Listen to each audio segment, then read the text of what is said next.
9월 24일 살아계신 하나님 말씀 이사야 62장 6절부터 7절 말씀으로 쉴 새 없이 채근하라는 제의 말씀드립니다. 혹시 하나님께 큰 약점이 있다는 사실을 아십니까? 세상에서는 남의 약점을 이용해서 이기적인 이익을 취하는 것은 아주 악한 일로 치부하지만 하나님께는 그 약점을 물고 늘어져야 됩니다. 하나님께서 직접 그렇게 하라고 그러셨어요. 하나님은 완전히 전능하신 분이시기 때문에 약점이 있을 수가 없잖아요. 근데 어쩌다가 약점을 드러내시면은 빚쟁이가 그걸 물고 늘어지듯이 끝까지 채근해야 합니다. 그러면 하나님께서도 어쩌지를 못하고 항복하고 그냥 들어주시는 거예요. 세번역 성경 이사야 62장 6절 7절 말씀해 보니까요. 예루살렘아 내가 너의 성벽 위에 파수꾼을 세웠다. 그들은 밤이나 낮이나 늘 잠잠하지 않을 것이다. 주님께서 하신 약속을 늘 주님께 상기시켜야 드려야 할 너희는 가만히 있어서는 안 된다. 늘 상기시켜 드려야 한다. 주님께서 예루살렘을 세우실 때까지 쉬시지 못하게 해야 한다. 또 예루살렘이 세상에 칭송을 받게 하시기까지 주님께서 쉬시지 못하게 해야 한다라고 말씀하고 있어요. 이러한 약점을 드러내시게 된 데에는 하나님의 또 다른 약점은 우리를 사랑하는 것에 기인하고 있다는 것을 알아야 합니다. 하나님께서 사전사후가 어찌 될지 알지 못하고 대비를 하지 못해서 그의 백성에게 책이 잡힌 게 아닙니다.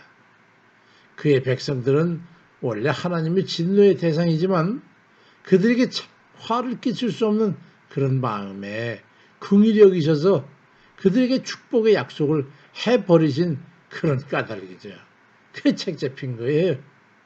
이사야 62장 1절 4절에 여호와 하나님께서 그의 백성에게 약속하신 말씀이 기록되어 있는데 버림받고 상처받고 멸망할 이 예루살렘이 구원받기까지 쉬지 않겠다고 약속을 하셨어요. 그 때문에 거기서 한 발 더 나아가가지고 이사야 60장 4절에 보니까 다시는 너를 버림받은 자라 부르지 아니하고 다시는 네 땅을 황무지라 부르지 아니하고 오직 너를 해피바라 하며 내 땅을 삐울라라 하리니 이는 여호와께서 너를 기뻐하실 것이며 내 땅이 결혼한 것처럼 될 것임이라고 축복의 말씀까지 그리 하셨기 때문이죠. 이러한 벗지 못할 약점을 드러내게 된 데는 그만한 이유가 있어요.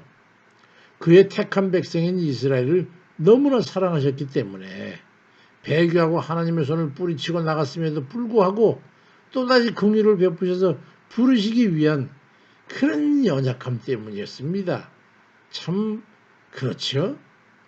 그렇지만 우리는 이 약점을 철저하게 선용해야 합니다. 이런 귀한 기회를 놓쳐서는 안 되는 것이지요. 하나님께서 스스로 이사야 60장 1절에 나는 시온의 의가 빛같이 예루살렘의 구원이 횃불같이 나타나도록 시온을 위하여 잠잠하지 아니하며 예루살렘을 위하여 쉬지 아니할 것이라고 말씀하셨으니까 하나님으로 하여금 쉬지 못하시도록 아주 철저히 채근해야 합니다. 하나님으로 하여금 우리를 위해서 그리고 우리를 세워주시도록 우리를 구원하실 때까지 잠시도 쉬지 못하시도록 우리 일깨워 드리는 게 우리의 의무예요. 기회를 놓치면 안 되는 거죠. 하나님께서 그만두시도록 방관해서는 우리를 얻을 게 없지 않습니까? 하나님께서 약속을 늦춰도 되는 것처럼 여기시고 쉬시게 되면 우리는 얻을 기회와 축복을 받을 수 없거나 또 때가 늦춰질 수도 있기 때문에 하나님께서 쉬지 않고 약속하신 바를 이루도록 재촉하고 또 독촉하고 또 채근해야 되는 거예요. 이사야 62장 6절 7절 말씀을 우리 성경을 보면 예루살렘에 내가 너의 성벽 위에 파수꾼을 세우고 그들 하여금 주야로 계속 잠잠하지 않게 하였느니라. 너희 여호와를 기억하시게 하는 자들아 너희는 쉬지 말며 또 여호와께서 예루살렘을 세워 세상에 찬송을 받게 하시기까지 그로 쉬지 못하시게 하라고 말씀하고 있어요. 우리에게 넌지시 알려주는 거지요.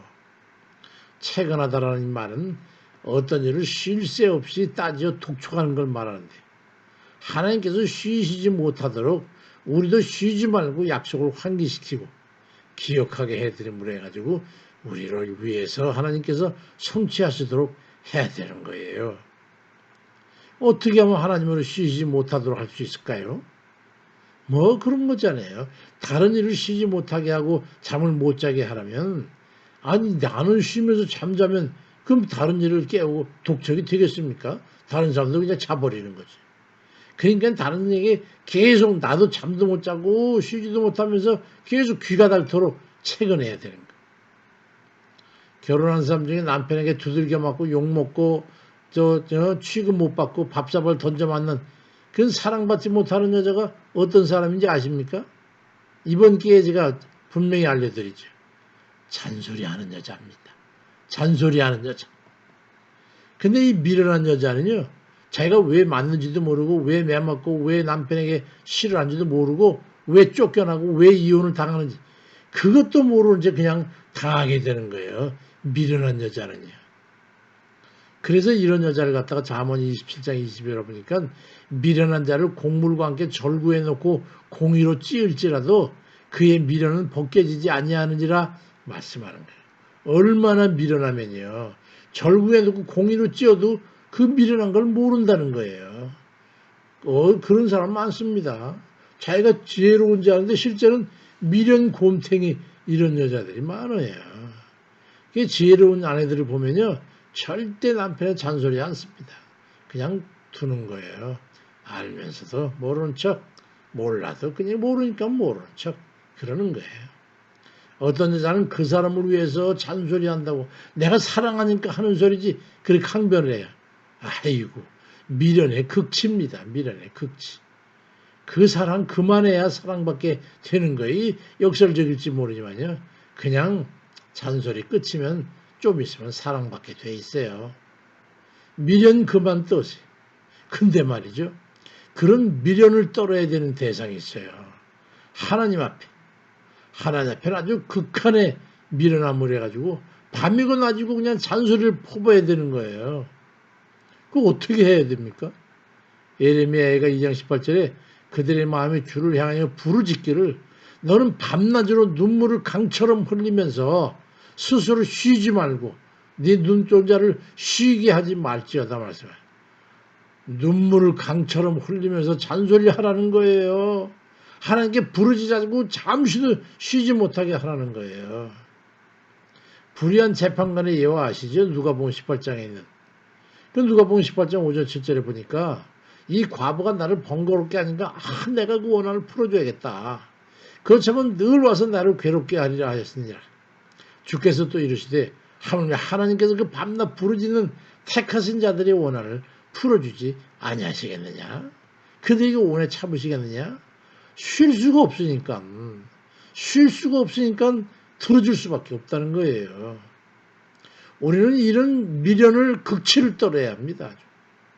하나님께서 우리에게 약속을 지키시고 빨리 나를 위해서 역사하시도록 잠시도 쉬지 말고 빨리 일하시도록 쉬지 못하시게 하기 위해서는 우리 또한 미련하게 쉬지 말고 밤낮으로 부르짖어서 하나님을 일깨워야 하는 거예요.